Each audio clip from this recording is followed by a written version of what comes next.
My Biafran people, now how una day? How una day today? My people, today is the day. Today is the D-Day. Today will be the day when we talk say there will be no election in that zoo. That zoo they call Nigeria. We don't talk say there will be no election. My people, for those when still believe say when we fight for Biafra, we should slow down because of say we get businesses. Them say we get business all across that zoo called Nigeria. Then say the Biafran man, especially the Igbo man from the Biafra side, them talk say we don't carry business. We don't do business. We don't carry our umbumbo na umbumbo.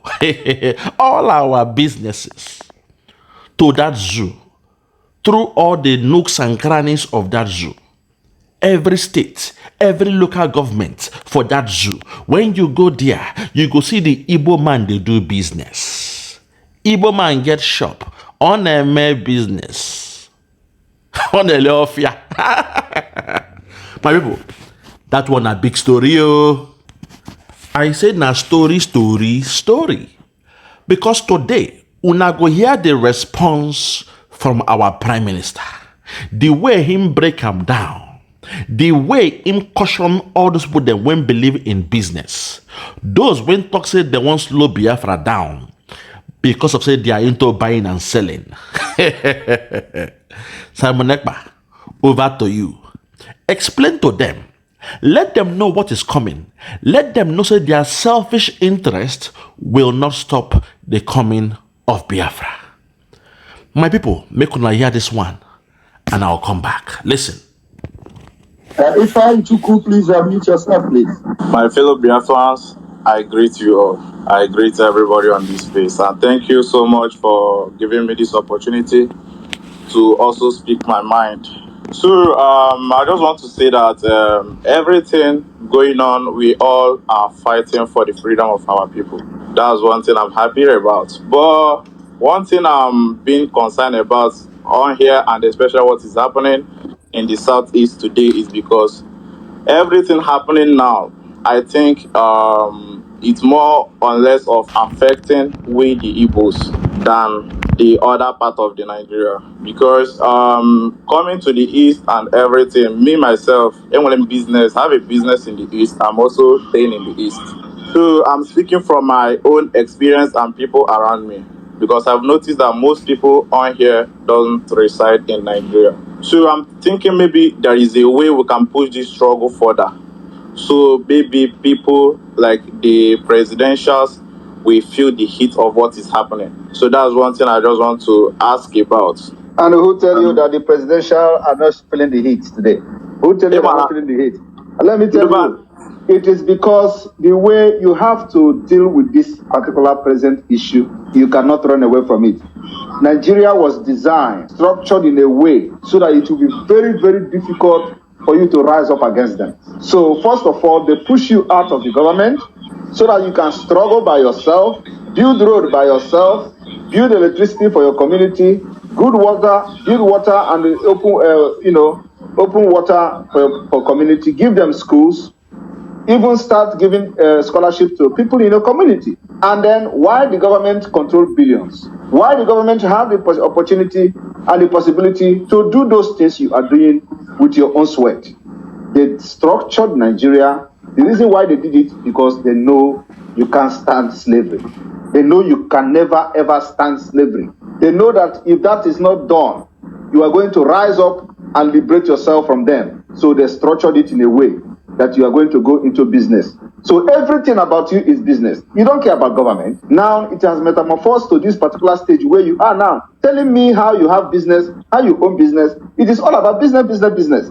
So they have conditioned your mind. And what I'm here to do is to liberate you from that business slavery mentality. And I'm doing it without looking back. If you like, die today, another person is there to live the life of their dream in Biafra land. I don't care what happens to your business, because that is what is used to cage you and enslave you in Nigeria. So I'm here understanding the system very well. I am doing everything to liberate you. If you do not enjoy this freedom, your children will enjoy it. If you don't enjoy this freedom, your grandchildren will enjoy it. If you do not enjoy this particular freedom, people from your family, extended family, will grow to enjoy it. So I'm not fighting for you, my brother. I'm fighting for the future generation of my own children, my own grandchildren, my great-great-grandchildren to come. I'm not that selfish like you, who will thinking about. You think I'm not living good in Finland? You think that putting my life online and now I cannot go to certain places? You think that I don't like Nkwobi? You think that I don't like to chase all the women in Nigeria? You think I don't like it? I like it, my brother. But I have sacrificed all those nonsense life for your own freedom, for the freedom of your children. And you're here telling me about business. What Nigeria have designed, structured systematically to subjugate you into this slavery that you are. I am going to do everything. If it requires crashing your business, it will crash. And at the end of the day, you are going to rebuild your business back. Well, after the war, how much were given to you? 20 pounds. Did you not survive? Didn't the Igbo not come back to life? We came back to life. Just 60 years. Just 60 years. We have taken over everywhere in Nigeria. So you are going to be ready to sacrifice that thing, that particular luxury you are enjoying. You sacrifice it. Because Nigeria did it so that you can never rise up against them. And that's why some people are worried what is going on. Many Biafrans, business people who have money, they are not supporting. I am not expecting them to support what we are doing. We have done very, very fine. As you can see, we have sophisticated weapon with the small money we are raising. And we are still going far. We are still going further, moving very, very fast. And a lot of them, some people like you are surprised. Do we have arms to fight Nigeria? Some of you, when you ask them question, they don't have problem with liberating Biafra, but they will ask you, do you have arms? Do you have arms to fight Nigeria? Do you have a helicopter? Where is your armor tank? Where is your fighter jet? Where is your warship? We don't need all those things to fight Nigeria. We are fighting them today and defeating them. Are you not seeing it? They will come, they will die. The worst part of this war, or the most interesting part of this war, is that we see them and they don't see us. Thank you. Thank you so much, Prime Minister. Even all of us, me, myself, I'm personally happy and I'm fully in support of the struggle we are in. But my only concern is that it is affecting us. Like I said, it is going to affect you till Biafra come. And let me tell you, if you think it is affecting you now, you have not started. Just pack your bag and leave Southeast, leave Biafra land. Go to North, where it will not affect you. After Biafra has been declared and defended, you can come back if you make it alive. Thank you. Wow. My PM. Hey! Ebelebe.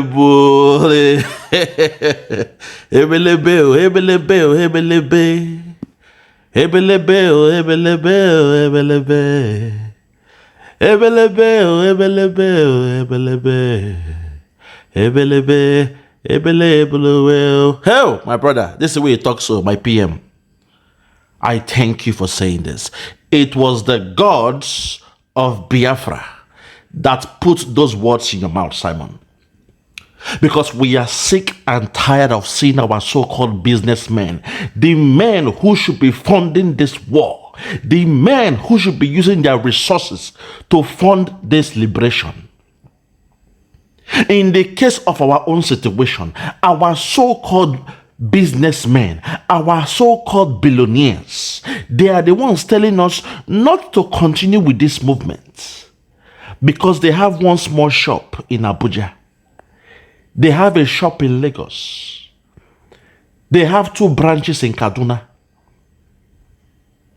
And they have one boy managing a small shop in the land of Biafra.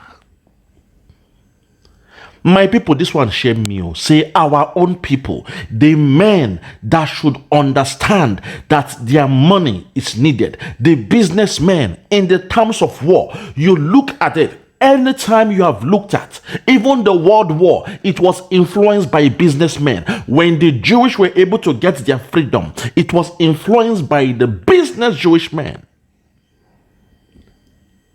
My people, this one pain me, it didn't tire me. This one weak me. It weaken me. Say our own people, Those that should be the backbone of this movement, those that should be the backbone of this freedom fighting, those that understand that when we get our freedom, their business will bloom, it will blossom, they will have more opportunity to compete with the whole world. Those that cry that, oh, they have an airline, oh, this is my airline. The Nigerian politicians, they are stopping me from having a license to fly to London, to fly to Qatar, to fly to Saudi Arabia, to fly to Dubai. You hear them on TV, they are crying how the Nigerian Airways or whatever they are calling them is stopping them from expanding their business or exploiting the opportunities of the market. Those in the airline industry. People like Air Peace, the man they call Air Peace, they cry every day for TV. Oh, I want to expand to London, but the people in government, they are stopping me. I want to go to Dubai. I want to get one flight to Dubai. How come Dubai can have 30 flights to Lagos, but me, I cannot have one flight to Dubai? This is the, oh my God, this is the attitude, the hell our businessmen are going through. And when we, the Biafrans, the freedom fighters, we are here to liberate your business. We are here to liberate you so that when you want to contest or compete in the market, you will have equal leverage. In economics, they call it a laissez-faire economy. Laissez-faire. It means free entry and free exit. You are free to come into the arena to compete. Nobody will have an advantage over you. Nobody will have a competitive advantage over you as a business. Nobody will have a comparative advantage over you as a businessman or woman. When you have Biafra, you know the government of Biafra will be in your interest. Any policy we make in terms of business, any policy we make in terms of importation and exportation will be in your interest. You will be our primary interest. So it baffles me that those we call businessmen, the so-called business moguls, the multi-millionaires of Biafra, they are busy spending their money on girlfriends. They are busy sending their girlfriends and concubines to Dubai, to America, to go and have holiday. They are spending their money on the wrong things because they have a misplaced priority. And suddenly you can hear what this man is saying now. In the case of we saying, okay, we the Biafrans, we are going to organize ourselves in a more productive way and raise funding every week to fund this war, to fund this liberation, to make sure the Biafra Republic government in exile have enough funding to run the economy, have enough funding to support our men on the ground so that they can have their ammunitions, they can have their granates, they can have their torchlight, and they can have the oil to oil their weapons. Now, this man is here telling us, he is telling us, oh, please, don't do it. A businessman, a so-called businessman sent by Ohaneze Ndoshi,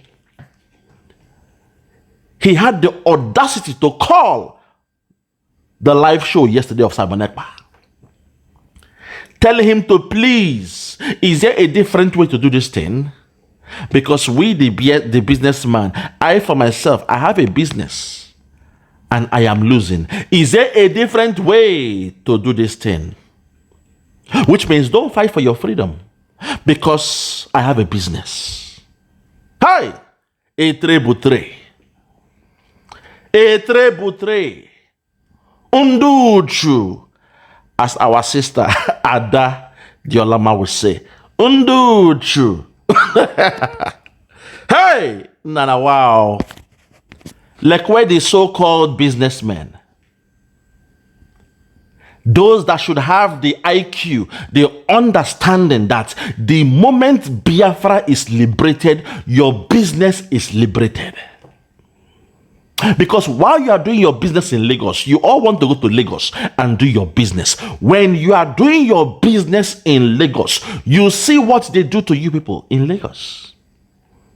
The governor can send his thugs, go down there, burn the shops, close the shops, and you get treated like a slave. You get treated like a foreigner. You get treated like a second-class citizen of that zoo that you are.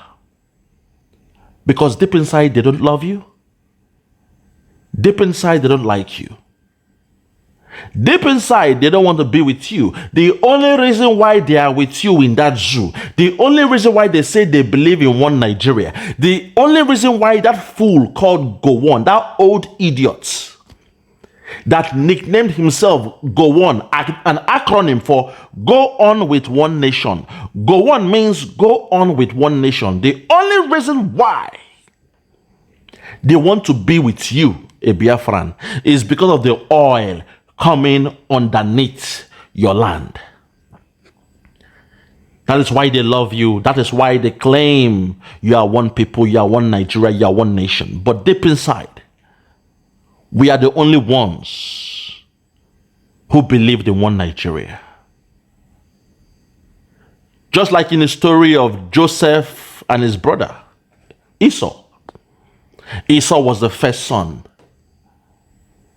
Or is it Jacob? Jacob and Esau. Esau was the first son. Esau had the blessing, the anointing. Esau was destined for greatness. Esau was destined to acquire all the wealth of his father. So he became lazy, he became sloppy, he became naive. Because Jacob saw Esau as a stumbling block. He saw Esau as somebody who is standing on what he wants. Not only Jacob, the mother of Jacob loved Jacob more than Esau. And Esau, being that he already has the right to the throne, he became naive. He was thinking about his stomach, food, belle, food. The same way the Biafrans now, the businessmen, they are saying, my business, my business. What about my business? You are looking at business the same way Esau was looking at the hot porridge that Jacob was cooking. And suddenly Jacob told him, if you want this, my food, sell me your birthright. The same thing is happening in that zoo called Nigeria. The Fulani cabal, they know that we have the resources. So what they have said is, allow them to do business all across Nigeria. And we are busy doing business, counting the profits, carrying out a balance sheet, checking the profit from the loss. And when we make big money, we thank the God. We go to church and do thanksgiving. You say your business is booming. Your business is doing well. Unknown to you that what you have underneath your soil is 1 million times worth more than your business.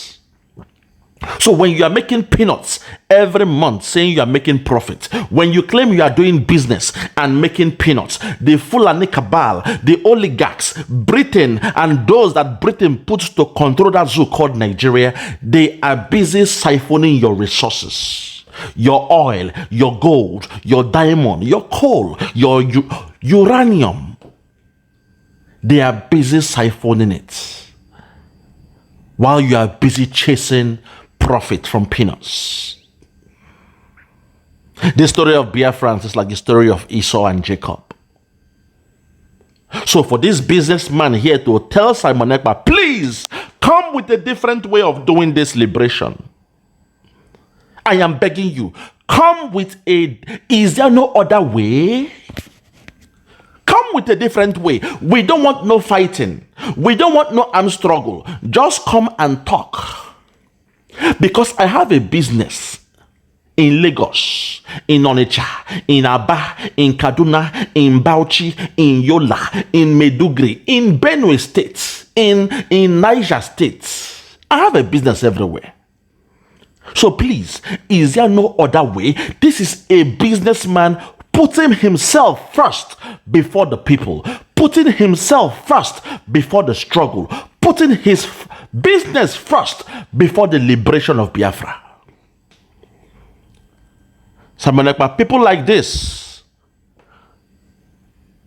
should be hung up in a marketplace and made an example of. Because these are the people that they are very, very greedy and selfish. They will betray the whole movement because of the small spare part business they have in Lagos. This man had the audacity to call Simon Ekpa in a live show, our prime minister. He had the temerity, the confidence to call Mazi Simon Ekpa and tell him face to face, is there no other way to do this thing? Please, because I have a business and what you are doing is affecting my business. What you are doing is slowing down my business. What you are doing is reducing the profit I can make from my business. Hi, Nana, wow, God have mercy. Simon, we have more job to do. Our information team, the information department, the media department, they have a big job to do because we need to resensitize or educate our people about the need to fund this movement and to understand the science of warfare. Because it is shocking, it is baffling to me. It they baffle me, say, businessmen that should be funding this movement, they are the ones telling us not to carry on with the way we are doing our thing.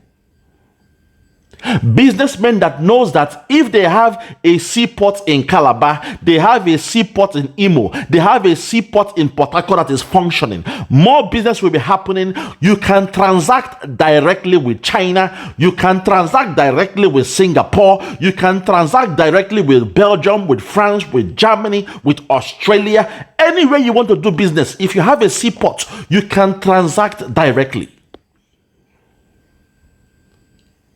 But no, they rather cry that the government only have one seaport in Lagos. They don't understand the economic sabotage. For the fact that there are so many seaports that should be functioning, the zoo government, they only chose to have the one in Lagos functioning. It means those from the eastern region, from the land of Biafra, they have to go all the way to another country in Oduduwa. Let's call it spade a spade. The way things are now is a Biafran man is doing a business in Biafra. You want to clear goods, you have to go to the land of Oduduwa in Lagos, a foreign country, to go and clear your goods. And we, the Biafrans, we are here to change that nonsense. And a businessman is calling us and asking our Simon to come with a different way.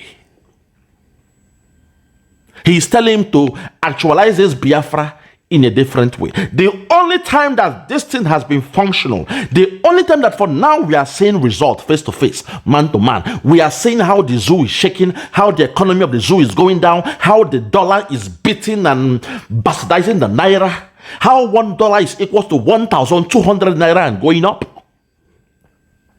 We see before our eyes the economy of that zoo is crumbling, is going down, just the same way the London Bridge was going down. And suddenly our own businessmen are coming, telling us live, is there a different way? Damn if you do, damn if you don't. Those who should be funding this movement, oh my God, have mercy. Those that should be supporting this movement, those that should be the sine qua non to the movement, to the Biafran liberation, those that should be acting as the sine qua non. Sine qua non means the engine, the backbone of the Biafra movement, of the Biafra liberation movement, because we are now in a liberation stage. And this man, that idiot, that mumu, That Sabo is calling Simon Ekpa and asking him if there is a different way. I was hoping he would have called and said, Simon Biko, I see what you are doing. I love the job you are doing. My question to you is, how can I organize all the businessmen in my locality? How can I organize all the businessmen from Lagos State? How can I organize all the businessmen from the north, from Bauchi, from Gombe, from Niger, everywhere you are? How can I organize them to support this movement? Because we are sick and tired of being treated like a second-class citizen in our country. Because my anger is when Biafra comes, these businessmen, they will be the first to come and start enjoying the laissez-faire economy, the freedom to do business. They will be the first to come. And you know their attitude. They will begin pompous. Do you know who I am? Do you know who I am? I am the businessman. I am into import and export. You know how these idiots, they behave when we give them Biafra. But right now we are in the liberation stage and they are not supporting us. They are not funding us. Instead, we in diaspora, most of us, we work 9 to 5. Most of us, we are into our own business, what they call self-employment. You are working as a company and you are giving out a service. You are rendering a service in the Western world. And the money we make, we give 40% to our family in the zoo because they are going through hell. We help them pay for their house bills, NEPA bills, medical bills. We help them repair their road. We help them to repair their roof. Things that the government should be doing. We in diaspora, we are doing it. And above all, we are still the one funding the liberation of Biafra. Hey, nah. May God bless all the Biafrans in diaspora. You have shown that you are trustworthy. You are the real son of the soil. For the fact you are spending your resources night and day in the cold, in the winter. Those in Europe, we are now in winter. Those in America, we are now in winter. Most of you now, you are bringing out your jackets and putting it on. So my people, in fact, let me wrap it up. Because sometimes I get angry watching the way these people, they behave. Under business, the so-called businessmen in Biafra. I get angry. So, let me just wrap this one up, my people. But like you know, today is the day. No election in Biafra land. All our men, they're out there doing the job. May God bless them. Doing the needful, we say may God guide them and God protect them. So from me, from here, for now, I'm going to say peace to the whole family. Biafra Superstars Media, I'm holding it down. I say may God bless Biafra. And may God bless His Excellency Oyendo Mazanam the Kano. And may God bless His Excellency, the one and only ESN Ekpa Simon and Joko, for the great job he's doing. My brother Simon, we thank you. We appreciate you. And I love the wisdom you gave to that businessman. I believe going forward, he has learned his lessons. He will never make the mistake again. You explain to him what we are doing is not a child's play. So from me, from here, for now, I'm going to say good morning, good afternoon, good evening, and good night. I remain Biafra Superstars Media. God bless you. For the month of November, woto woto to the enemies of Biafra. Woto woto to the enemies of Biafra. When we land on you, we will destroy everything you have except you are genuinely fighting for Biafra. Woto woto to the enemies of Biafra. Woto woto to those who sold Mazi Nnamdi Kanu either directly or indirectly. Woto woto to those who have joined their hand after thought to betray Mazi Nnamdi Kanu and Biafra. Woto woto to those who have soiled their hands in the blood of innocent Biafrans and innocent ESN commanders. You will never know peace. Woto woto to you who say Biafra will not come. Woto woto to those who say if Biafra, instead of Biafra to come, they will rather die. Woto woto to all of you. The gods of our land have destroyed you. You will never rise again. You will never, ever, ever rise again. You will never rise again. Any native doctor that tries to make you rise, his power and everything he have in this life will be destroyed, completely destroyed.